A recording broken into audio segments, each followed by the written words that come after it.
et Rafinha fait une saison fantastique. Ben, je vais vous parler d'un joueur qui est meilleur que Rafinha. Je vais vous parler de Luis Diaz. Luis Diaz est vraiment... Vous avez le droit de critiquer aujourd'hui, mais Luis Diaz est un joueur exceptionnel. Les crochets de Luis Diaz, c'est un ailier pur, c'est un ailier déséquilibrant, c'est un ailier qui va toujours vers l'avant. Il a une capacité d'aller chercher le but qui est phénoménale. Bonjour à tous, bienvenue dans une nouvelle vidéo sur Tiki Taka. Vous le voyez, on est de retour sur la terrasse, hein, cette fameuse terrasse qui nous avait accompagnés lors du début de saison 2024-2025.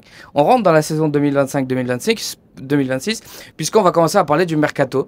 C'est une vidéo justement qu'on voulait vous préparer. Je savais que Sacha, comment ça va Sacha? Bah écoute Pierrot, ça va super, voilà, ça fait plaisir de vous retrouver les gars. J'avais pas été là pour le dernier débrief de la saison, mais ils ont fait ça de main de maître, comme le match du Barça d'ailleurs à Athletic Club. Et on a envie déjà de se projeter vers la saison prochaine et avec l'équipe. Quelle équipe? On verra justement quelle équipe, on va en discuter dans cette vidéo. Comment ça va Tanguy?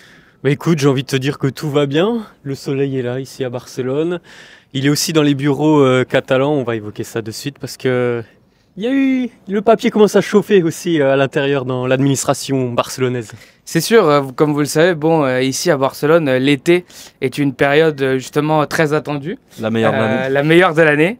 Je ne parle surtout pas des fêtes qui sont prévues ici à Barcelone, même si elles sont nombreuses.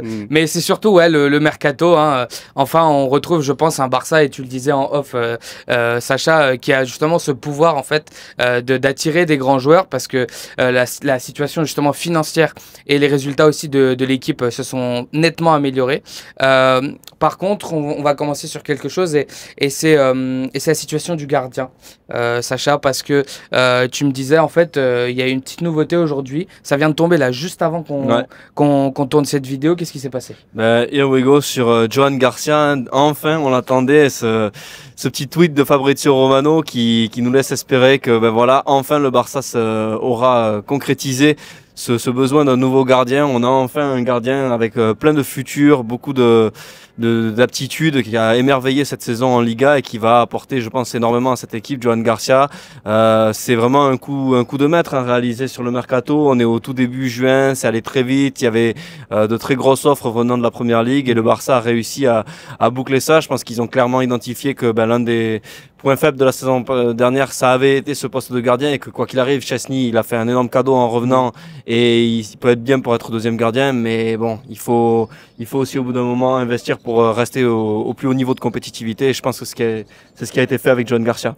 C'est sûr, on voit justement que ce transfert qui se profile, comme tu disais avec la news de Fabrizio Romano, est clairement une priorité au sein du club. Est-ce que c'était aussi une priorité pour toi, Tanguy? Bah clairement, là t'attires. En fait, ce qui est génial avec le coup de Johan Garcia, c'est qu'on parle du gardien qui a fait le plus de parades en Liga la saison dernière, enfin la saison qui vient de s'écouler. Et puis, et ce que j'aime bien aussi, c'est qu'il y aura une sorte d'alchimie avec Chesney. Déjà, en fait, on parle d'un jeune gardien qui a 23-24 ans. Donc notre âge en fait, Pierre et moi, Sacha un peu moins. mais en fait, avec Chesney, je pense que l'alchimie ne peut être que très bonne parce que justement Johan Garcia il va apprendre de l'expérience de Chesney. Les mots de Chesney au sortir du match à Cornellà qui avait vraiment salué Johan Garcia. Oui, en plus ça, tu fais très bien de le souligner. L'image est beaucoup ressortie sur les réseaux sociaux où Chesney il y a eu cette accolade, voilà, je cherchais le mot, et il y a eu des échanges très chaleureux entre les deux. Donc vraiment, et on parle aussi, c'est un gardien catalan, donc pour le Barça ça ne peut que coller clairement. C'est sûr, je pense que c'est important justement que le Barça garde cet état d'esprit sur les gardiens. On sait que c'est un poste important. Il y a forcément ce départ, et maintenant je vais vous poser la question sur le départ justement de Ter Stegen, parce que forcément en fait il y a eu pas mal de news par rapport à ça. Juste avant, moi oui, je pense que Johan Garcia est un transfert qui se vaut, qui est tout à fait à la hauteur de ce Barça. On l'a vu justement, comme tu disais, avec l'Espagnol de Barcelone. Il a réalisé une magnifique saison en sauvant son équipe. C'est pas rien parce que cet Espagnol souffre encore énormément. Donc voilà. Maintenant, je pense que voilà, pour lui, c'était le meilleur choix. On sait qu'il a un petit passé coulé quand même, hein. Bien sûr, comme pas mal de joueurs qui sont à l'Espagnol et inversement, hein, parce que si vous le savez pas, ici à Barcelone, en tout cas, dans les canteras, dans les centres de formation, on s'échange pas mal les joueurs. Donc voilà, mais c'est sûr que cette situation, elle va pas du tout plaire à Marc-André Ter Stegen. Non, du tout, mais je pense que c'est ce qui est un peu sorti ces derniers jours là dans la presse. Il y a eu un avant avant et un après pour Marc-André Ter Stegen, surtout au moment de sa fin de convalescence, quand il a enchaîné les podcasts, quand il a enchaîné les coups de pression pour être à tout prix inclus dans la liste en fait pour la Ligue des Champions. Flick n'a pas voulu entendre de ça. Voilà, c'était pour lui, c'était Chesney, c'était clair. Et au final, qu'est-ce qui s'est passé? Ter Stegen, il a refusé d'accompagner l'équipe à Milan, là où Koundé lui a été présent, a pris un vol commercial pour être avec ses coéquipiers. Et là, ce qui sort notamment dans le sport, c'est que ça a vraiment marqué en fait une cassure. Et je pense que Flick, il est tout à fait conscient que quand un joueur est plus performant, il faut le sortir. Alors l'année dernière, on a vu ce côté-là déjà avec Gundogan. Est-ce que c'est vraiment parce que Gundogan n'avait plus le niveau ou est-ce que c'est par souci financier aussi qu'il est parti? On ne sait pas. La version qui a été donnée dans la presse, c'était celle-là, c'était qu'il avait plus le niveau. Et je pense que voilà, Flick, il est intransigeant, il veut le meilleur du meilleur pour son équipe parce qu'il aspire à tout et il a vu que Ter Stegen, voilà, après 10 ans passés au club, après une blessure terrible, là les croisés qui s'est fait, une grave blessure lombaire aussi, il a plus le niveau pour être au top du top. C'est un capitaine. Je pense qu'aux yeux de son entraîneur, il s'est aussi montré défaillant dans ce rôle de soutien. Je pense qu'il a aussi perturbé un petit peu Chesney. Voilà, c'est des petites zones un peu négatives qui ont caractérisé ce Barça des défaites des dernières années. Et ce Barça qui n'a plus lieu d'être. Ter Stegen, pour moi, n'a plus lieu d'être au Barça. On verra ce qu'il accepte de faire. En tout cas, c'est sûr qu'avec le mondial des clubs, le mondial tout court en 2026, il a vraiment besoin de jouer. Pour moi, sa place avec l'équipe d'Allemagne, elle est absolument pas certaine. C'est pas un joueur qui a marqué les esprits. Et ça me fait un peu penser à Grégory Coupé en équipe de France, qui a été toujours dans l'ombre de Fabien Barthez, qu'il a eu un petit peu sa chance. Ça s'est très mal passé et Mandanda a de suite pris le plat. Donc à voir si pour Ter Stegen ce sera le même futur. En tout cas voilà, Ter Stegen pour moi au Barça c'est vraiment terminé. Il est temps de tourner la page. Est-ce que tu penses aussi peut-être, Tanguy, que justement que comme il disait c'est fini, mais que surtout Ter Stegen en fait il va s'accrocher? Est-ce que tu penses qu'il va s'accrocher à ce poste de gardien, ou est-ce que, comme dit Sacha un peu, il va devoir partir en fin de compte pour jouer la Coupe du Monde?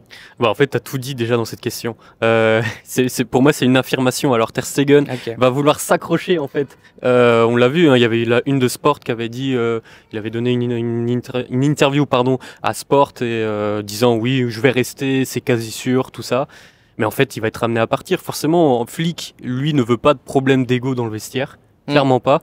Sacha l'a évoqué tout de suite. Aussi avec Chesney, tout ça, il y a eu un déséquilibre. Après Milan, évidemment, le ton est monté entre les deux hommes, entre Flick et Ter Stegen. Et justement, en fait, Flick, en fait, il veut vraiment un vestiaire qui soit uni. Il l'a dit souvent en conférence de presse. Voilà, je veux mettre en valeur le comportement de mes joueurs. Mais Ter Stegen ne rentre plus dans cette case, et ni dans la case extra sportive, et ni même dans la case sportive. On l'a vu lors des matchs au Real Valladolid notamment. Je revois son but où il est totalement amorphe. Ouais, amorphe, c'est le mot, impuissant face à ce tir dévié.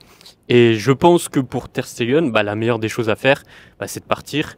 Sacha l'a très bien rappelé avec la Coupe du Monde 2026 dans le Super viseur, pardon. Tu te dis Ter Stegen doit partir, clairement. Si je peux juste ajouter quelque chose. T'as tout dit, Tanguy, et tu m'as même fait penser à un détail que j'ai oublié de donner. Normalement, quand le Barça en fait prend une Liga ou présente un trophée à ses supporters, le capitaine, cette coutume, il doit parler. Et Ter Stegen, comme il avait fait d'ailleurs à début de saison. Et Ter Stegen a refusé de parler parce qu'il était frustré de sa situation, tout ça. Et il y a une vidéo qui a fuité où tu vois que Flick et Laporta, ils en parlent. Et Laporta est très contrarié. Oui, c'est vrai. Et je pense que l'année dernière, Laporta a été très contrarié par certains mots de Xavi, et ça a été ciao. Et là, je pense que Laporta a été très contrarié par l'attitude aussi de son capitaine, et il dit ciao, tout simplement. Ouais, non, c'est sûr. Moi, je veux pas faire l'avocat du diable, parce que je pense qu'il y a énormément de choses qui n'ont pas été dites au bon moment pour moi sur le cas de Ter Stegen. Après, forcément, la presse joue un rôle fondamental dans tout ce qui est l'opinion publique, et nous, on est bien placés pour le savoir avec Tanguy. Mais je pense que sur Ter Stegen, je trouve ça dommage en fait qu'on en arrive là, parce que je pense qu'il devrait avoir justement ce jugement de lucidité de toute cette carrière qu'il a eue. Maintenant, moi, en fait, quand je vois Ter Stegen, je vois un joueur frustré, frustré parce que il va laisser justement se souvenir en fait de le 8-2, de toutes ces défaites en fait en Europe, et il voit que le Barça en fait retrouve enfin le chemin européen, et lui il ne sera pas de la partie, il ne sera pas le protagoniste dans tout cet épisode. Il l'avait été justement à Berlin en 2015, une saison où justement il avait pris les devants de Claudio Bravo, et en fait malheureusement il ne sera plus en fait ce Ter Stegen là qui était là en 2015, qui avait émerveillé un peu la planète football avec ses arrêts, sa qualité de jeu au pied. Et en fait, c'est un joueur qui s'est perdu pour moi premièrement dans les blessures. On sent que animiquement aussi, il n'y est plus. Il a touché le fond. Et c'est vraiment désolant parce que moi, c'est un joueur que j'estime quand même. Et c'est le capitaine du Barça, faut pas l'oublier. Comme tu disais très bien, il n'y a pas eu ce discours. On en parlait en début de saison de ce discours lors du Gamper. Moi, j'étais pas super convaincu parce que c'était la première fois qu'on l'entendait en tant que capitaine et j'étais pas non plus emballé. Et je me dis que c'est dommage d'en arriver là parce qu'il devrait avoir ses jugeotes, c'est ça. Tout à fait. Écoute, juste pour finir là-dessus, voilà, c'est en général quand on décide de partir par la grande porte, on est toujours récompensé. Et je pense que si Ter Stegen accepte en fait son sort, voilà, de toute façon c'est un énorme camouflet rien que pour lui que Chesney ait été aussi prolongé. Ça veut dire beaucoup déjà, parce que Chesney était juste venu en pompier de service. Mais voilà, c'est un gardien quand même qui a fait 10 ans au club, qui a pris 6 Ligas et 3 Amora si je me trompe pas. Donc voilà, c'est pas rien quand même. Dans l'histoire du foot espagnol, ce qu'il a réussi à faire, c'est même très très fort. Mais voilà, ça fait 10 ans et là aujourd'hui le Barça regarde vers l'avant, regarde vers notre ami Joan Garcia, va lever sa clause et puis bon, je pense qu'il n'y a pas que ça à faire non plus. C'est sûr, je pense que voilà, les mercatos c'est ça en fait, c'est des départs, c'est des arrivées et forcément il y en a qui font un peu plus mal que d'autres, surtout pour des joueurs qui sont là depuis longtemps. Mais en tout cas le Barça je pense ne se concentrera pas que sur le poste de gardien, il y a d'autres postes à travailler. Alors corrigez-moi si je me trompe, mais je pense que vraiment le seul poste où on est sûr c'est le poste de milieu. Oui, au milieu je pense que voilà, le seul où on a été sur cette saison. Voilà, c'est ça. On est servi, je pense. Mais par contre, en défense, je pense que on l'a vu quand il y a eu des blessures, que ce soit le latéral gauche ou le latéral droit, il y a du boulot à faire sur ça, Sacha. Ouais, tout à fait. Écoute, je vais être assez rapide là-dessus. C'est clair et net que la saison s'est effondrée quand Koundé et Baldé n'étaient pas là. Alors concernant le poste de latéral droit, je pense qu'on est très bien parce que bon, Koundé quoi qu'il arrive, il est titulaire de A à Z avec Flick, pas de souci. Et en fait, Eric Garcia, il a montré qu'il pouvait vraiment suppléer. C'est ça que j'allais te poser. Eric Garcia, voilà, c'est le comodine. Il peut jouer central, il peut jouer au milieu, il peut jouer là. Donc voilà, je pense que le Barça va pas forcément aller chercher un latéral droit, à moins qu'il y ait une opportunité de malade ou que le Wesley de Flamengo par exemple nous fasse une Coupe du Monde des clubs exceptionnelle, parce qu'on sait que Deco est dessus et ça fait longtemps que le club aussi, mais ça m'étonnerait que le club aille sur un latéral droit, surtout que ça pourrait augmenter au niveau des prix. Par contre le latéral gauche, oui, ça c'est une priorité parce que tu peux pas en fait faire la saison juste avec Baldé. Baldé c'est le titulaire, il a fait 6 mois exceptionnels, mais il a besoin aussi de concurrence. Oui, il a besoin de pouvoir souffler. Gérard Martin, pour moi, je suis désolé, c'est pas au niveau. C'est très bien d'aimer le club, c'est très bien d'avoir donné tant de passion, mais au bout d'un moment, le football de haut niveau, c'est le football de haut niveau. Clairement, lui, il est pas au haut niveau. S'il arrive à partir du côté de Wolverhampton, comme ce qui se dit, et que le club arrive à ramener Grimaldo, par exemple, moi, je serais le plus heureux. C'est sûr. Il parlait aussi de Eric Garcia. Il y a aussi Hector Fort sur le latéral droit. Sur le latéral gauche, justement. Bon, après, voilà, tu commences par ce que tu veux, mais sur les deux postes, justement, quelles sont les priorités pour toi? Moi, j'aimerais bien en fait attirer un joueur un peu ambidex qui peut jouer à droite comme à gauche, et comme ça, parce que donc j'adore Eric Garcia en souplente, en remplaçant, comme l'a si bien dit Sacha, mais en fait il faut faire souffler nos joueurs, et Eric Garcia, moi j'ai envie aussi de le voir dans l'axe aussi par moment. Okay. Et j'ai envie d'avoir en fait ce joueur un peu ambidex, un peu à la Cancelo, les années précédentes. Et il y a des joueurs, il y a un joueur que j'aimerais bien, mais je sais que c'est quasiment impossible qu'on fasse, c'est Andrea Cambiaso de la Juve, qui est un latéral ambidex, qui est vraiment un très bon joueur, qui porte de l'avant comme un Alejandro Baldé. Et justement, en parlant d'Alejandro Baldé, ça permettrait aussi de faire une bonne concurrence. C'est un 2000. Malheureusement, voilà, c'est un joueur qui a une valeur marchande de 40 millions d'euros.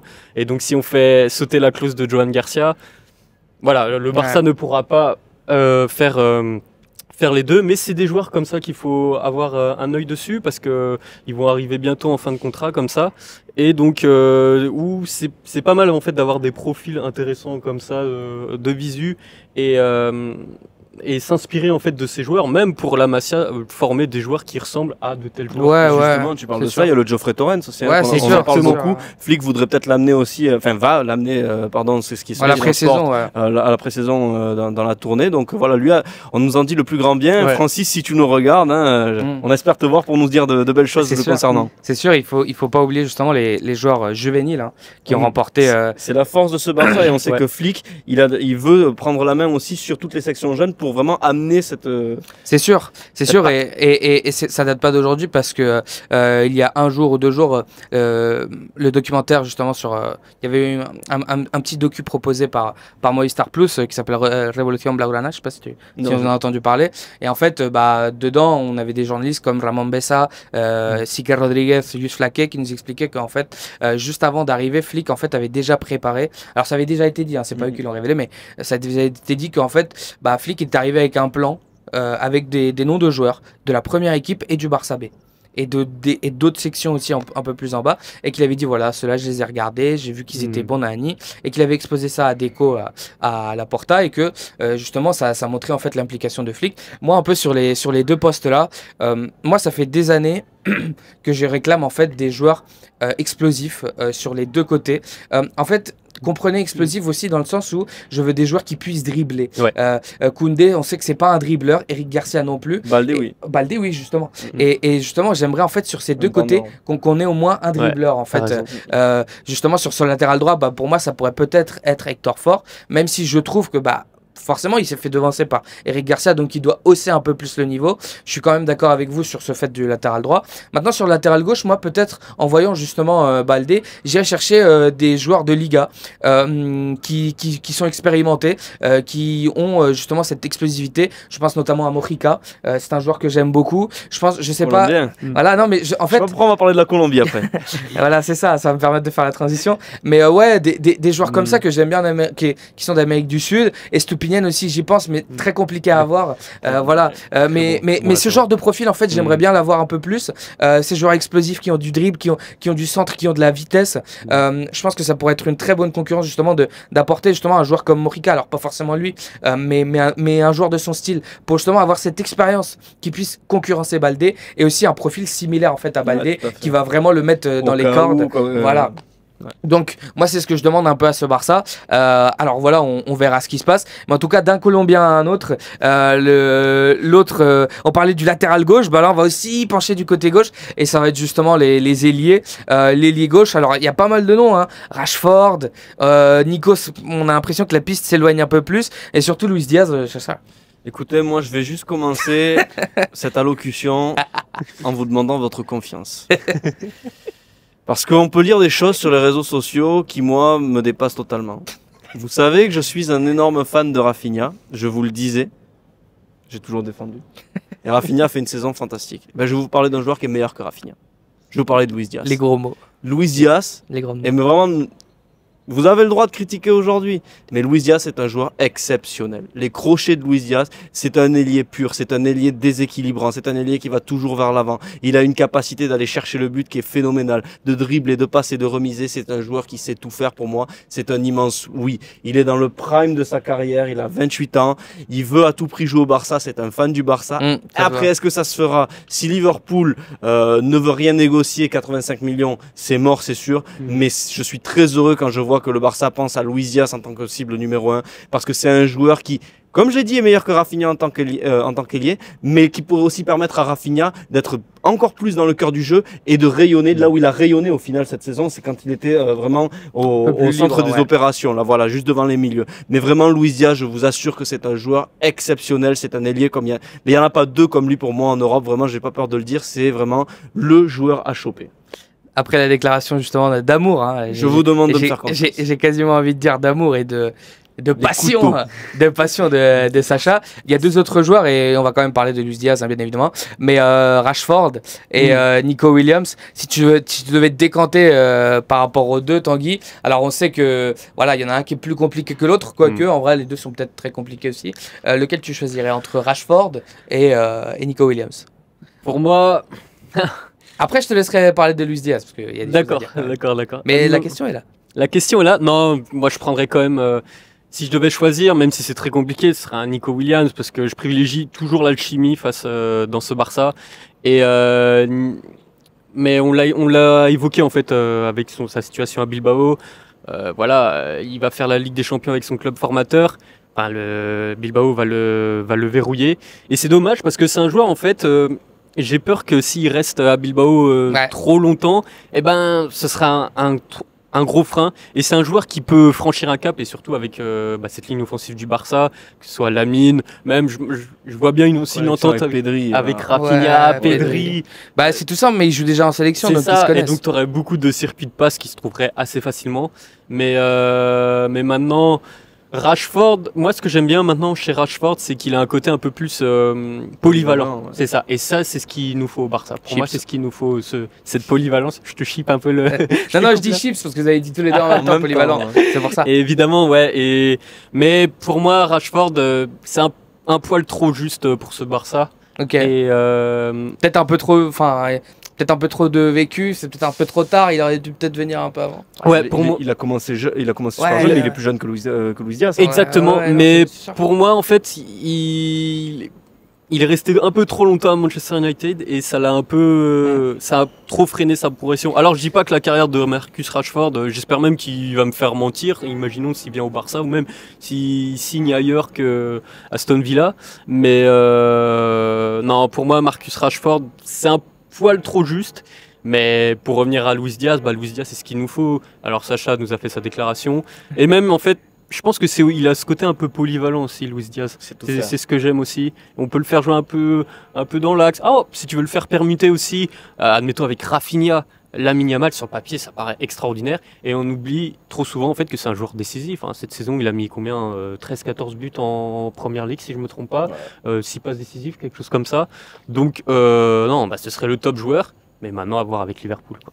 Pour moi, en fait, tu parlais très bien d'alchimie et je pense que justement, sur ce côté-là, la piste Rashford est quand même justement très loin de cette alchimie pour moi, en tout cas, parce que bon, le championnat anglais, c'est pas le championnat espagnol. Un Anglais qui vient en Espagne aussi, c'est pas souvent. Et les Anglais s'exportent souvent très très mal. Alors bon, Bellingham et Kane, ça marche, mais dans l'histoire, les Anglais qui partent... Donc moi, c'est pour un peu faire mon raisonnement, disons que je mettrais Rashford en dernier. Maintenant, sur le cas Nico Williams, comme vous avez dit, je suis d'accord avec vous, je pense que c'est très compliqué. Pour moi, ce serait vraiment l'idéal parce que comme Tanguy, je privilégie l'alchimie. J'adore le joueur, j'adore Nico Williams. On sent que quand même c'est un joueur qui a encore du potentiel. Je pense que voilà, le fait qu'il joue en sélection avec les joueurs aussi, ça va permettre justement que l'adaptation soit moins retardée, pénible. On va dire, moins pénible justement. Mais de l'autre côté, je vois un Luis Diaz en fait qui comme tu dis, Sacha, est au sommet de sa carrière.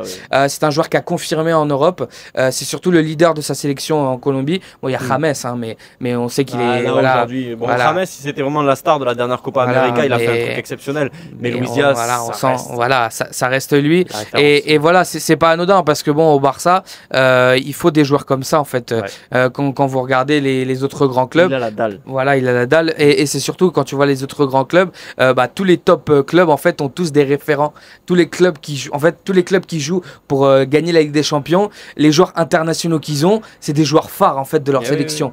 Et justement, peut-être que Nico Williams n'est pas un joueur aussi phare que ce qu'est Luis Diaz pour la Colombie, tu vois. Et donc c'est peut-être ça qui pourrait me faire décanter pour Luis Diaz. Je reste quand même personnellement, c'est qu'un avis personnel sur ma position sur Nico Williams. Je sais que c'est beaucoup plus compliqué que Luis Diaz, quoique on ne sait pas parce qu'on n'est pas dans les petits papiers non plus. Mais non, je pense que voilà, entre les deux, je choisirais quand même Nico Williams, même si forcément, qui dirait non à Luis Diaz et à tout le Rashford, parce que franchement, Rashford, ça reste un joueur qui peut vraiment venir consolider cette ligne d'attaque. Quand on voit les 6 mois qu'il a fait à Aston Villa, on verra justement ce qu'il en est. Ce que tu as déjà là, à voir si Olmo fera quelque chose la saison prochaine. Lui aussi, il a un plan physique à ce qui paraît pour pour cet été. Exactement. En tout cas, moi je pense que la chose sur laquelle on peut tous s'accorder, c'est que cette année, les cibles du Barça qui sont annoncées, elles font plaisir. Elles font plaisir, c'est des top joueurs mondiaux, hein, top joueurs mondiaux, et justement, il faudra être très attentif. Alors justement, il y a d'autres joueurs où il faudra être très attentif. Les départs. C'est les départs. Alors, j'allais commencer par un joueur, mais je vais en commencer par un autre. Parce que, comme on dit ici en Espagne, voy a abrir el melón. Je vais ouvrir le water, comment on dit, le melon. Le melon, la pastèque. La pastèque, parce qu'on dit la pastèque, Ouais. c'est ça. Mais Araujo, désolé, mais c'est même plus un melon, c'est qu'il faut casser le melon et le manger. Parce que, honnêtement, j'en peux plus. En fait, je trouve que c'est un joueur aussi qui s'est perdu. Il avait ce truc de s'accrocher au Barça. Il avait juste à travailler sa technique, hein. On l'a vu, hein, les matchs internationaux qu'il a joué. Il a encore fait une grosse bourde avec l'Uruguay. Face au Chili, Ouais. Oui. Non, c'était pas le Chili. Non, si, Paraguay. Non, Paraguay. Paraguay. Ok. Et non, enfin, franchement, avec tout l'amour qu'il a pour le Barça, encore une fois, hein, parce que ça, on peut pas lui enlever. Mais non, je suis Il désolé. a quand même voulu partir à chaque mercato. Hein. Oui. À chaque mercato, il a mis alors l'amour du club quand c'est des offres comme ça qui viennent de Manchester ou du Bayern. Alors pour moi, je vais te dire un truc, en étant justement du côté aussi journalistique, c'est les agents. Les agents, voilà. Après, ils font aussi en fonction du joueur, hein. Les joueurs, le joueur, s'il lui dit négocie, ça veut dire que voilà. Il a une clause pour être disponible pour n'importe quel grand club européen dès le 1er juillet. Ne l'oubliez pas. Donc on va voir. Mais je pense que quand même, bon, c'est un joueur qui quand même est reconnaissant, je pense, hein, par rapport au Barça, parce que bon, on l'a quand même ramené d'Uruguay, personne ne le connaissait. Et voilà, moi je trouve ça dommage, encore une fois, qu'il parte, mais pour moi il doit partir, voilà, c'est la fin pour moi. Je sais pas quoi dire, mais en tout cas, je pense qu'on a tout. Non, t'as tout dit là-dessus. Voilà, franchement, pour moi, c'est un joueur qui a fait son temps aussi au Barça. Je pense que le vrai capitaine de cette équipe, ça doit être Frenkie de Jong. Donc d'abord Ter Stegen doit partir et ensuite lui. Mon souhait, ce serait que Christensen reste. Maintenant, selon les dernières informations, on s'achemine vers un vrai départ de Christensen et Araujo qui resterait. Mais comme je vous l'ai dit, peut-être qu'il est un peu tôt encore pour le dire parce que Araujo, il a une clause accessible à 60 millions les 15 premiers jours de juillet. Il y a l'après-mondial des clubs, ceci, cela, on sait jamais. Un défenseur qui se fait les croisés dans un grand club, c'est un défenseur accessible. Il y a aussi ce jeu de dupe, quelque part, parce que si tu veux vendre un joueur au prix fort, t'as intérêt de dire que tu comptes sur lui, que vraiment t'as pas envie qu'il parte. Donc c'est ce pour moi, il y a un peu de flou. Je vais juste rester sur le fait que je pense qu'il a été pointé du doigt après l'Inter et a raison. Il a pas joué lors du Classico décisif. Donc voilà, on verra. Mais je suis d'accord avec toi. Pour moi, Araujo, ça reste quand même décevant depuis ce fameux match face au PSG. Et je pense que c'est un joueur sur qui on pourrait faire une belle vente et pourquoi pas ramener un bon défenseur central ou alors garder Christensen. Je vais embrayer parce que je pense qu'on a tout dit. Bon, il y a un joueur aussi que moi, c'est limpide. Hein. Voilà, Iñaki Peña, je pense qu'il est temps de partir aussi. John Garcia arrive, Chesney reste en numéro 2. Bon, c'est un gardien qui, je pense, peut même être un peu nocif pour le vestiaire, voilà, qui veut jouer. Je pense qu'il y a certaines informations qui sortent dans la presse. C'est juste une opinion personnelle, mais je pense qu'il n'y est pas non plus totalement étranger. Je pense que c'est la taupe. Je pense, voilà. On connaît ça, c'est un peu la même énergie que dégager Sergi Roberto, soi-disant il y a des offres exceptionnelles, il y a des clubs qui s'arrachent. Bon, au final, on s'aperçoit que tous les clubs qui recherchent un gardien, des clubs de moyen niveau, bien sûr, se tournent vers d'autres pistes plutôt que sur lui. On verra là où il ira. Maintenant, pour moi, voilà, c'est pareil. C'est une vente assez claire, Iñaki Peña. Iñaki Peña, Araujo, Tanguy. Les deux, en fait, les deux, c'est ce que je voulais dire déjà sur Araujo, mais on va les mettre dans le même panier. C'est deux joueurs qui ne se remettent pas en question, en fait. Et, tout à fait d'accord. Et du coup, pour moi, ça doit être ciao. Et Hansi Flick l'a très bien compris. Pour le vestiaire, fini les problèmes d'ego. Il faut nettoyer tout ça. Et il faut que tout ça soit clair. Ter Stegen, il peut avoir un ego entre guillemets. Ter Stegen, ça peut se il a le capitaine disant dans le truc et tout, c'est le dernier jour qu'il a gagné la Ligue des Champions de l'effectif avec le club. Mais Iñaki Peña, excusez-moi. Voilà. Non, même pour moi, même Araujo, même si bon, il a été très aimé des supporters à un moment donné. C'est pas non plus. Voilà, on faut se calmer sur. On y a cru, mais. Voilà, on y a cru, mais c'est tout cru. Koubarsi nous montre autre chose. On y a cru, mais c'est tout cru. Et bon, il y a un autre joueur. Hein, on a une petite rumeur sur Gérard Martin. Voilà, qui peut partir. Pour moi, je vais le dire aujourd'hui, ici. Pour moi, c'est un joueur qui a été énormément critiqué, Gérard Martin, alors que pour moi, il était vraiment au top de son niveau. Ouais, voilà. Genre, pour moi, il a pas vraiment le niveau. montré le top de son niveau. Maintenant, le top de son niveau, il n'est pas celui du Barça.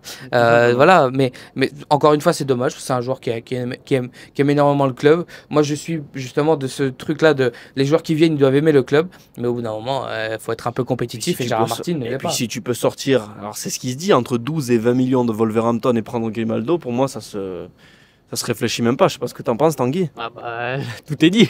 12 millions. Moi, 12 millions. Ouais. Pareil. 12 millions, j'adore Gérard Martin. Enfin,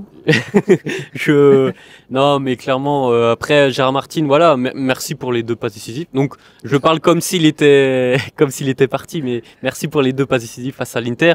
Mais non, c'est quand même trop juste. Tu vois bien que il a contre-temps en fait. Même à contresens.